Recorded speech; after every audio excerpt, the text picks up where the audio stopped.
தமிழ் மொழியை காட்டுமுதாண்டி மொழி என்று தந்தை பெரியார் சொன்னார். ஏன் சொன்னார்? இந்த ஒரு கேள்வியை நம்ம எழுப்பணும். தமிழ் மொழியை குறித்து தந்தை பெரியார் செய்தவைகள் எல்லாம் சரியா என்று கேட்டால் நான் 2 விடயத்தை இங்கு சொல்ல வேண்டும் என்று ஆசைப்படுகிறேன். தந்தை பெரியார் தான் திருக்குறளுக்கு மாநாடு நடத்தியவர். வேறு யாரு நடத்தினா? இன்னைக்கு பேசுகிறவர்கள் தந்தை பெரியார் விமர்சிப்பவர்கள் நடத்தியிருக்கீங்களா? ஆனால் முதலில் திருக்குறளுக்கு மாநாடை நடத்தியவர் தந்தை பெரியார். இன்னொரு முக்கியமான விஷயம் சொல்லணும், எழுத்து சீர்திருத்தத்தை கொண்டு வந்தவர் தந்தை பெரியார். இன்னைக்கு கணினியில் கொண்டு போய் நம்ம தமிழை சேர்த்திருக்கிறோம் என்றால் அதற்கான அடிப்படையை செய்தவர் தந்தை பெரியார்.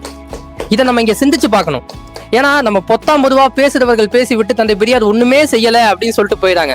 தனி தமிழ்நாடு கேட்டவர் தந்தை பெரியார். இதை விட வேற என்ன வேண்டும்?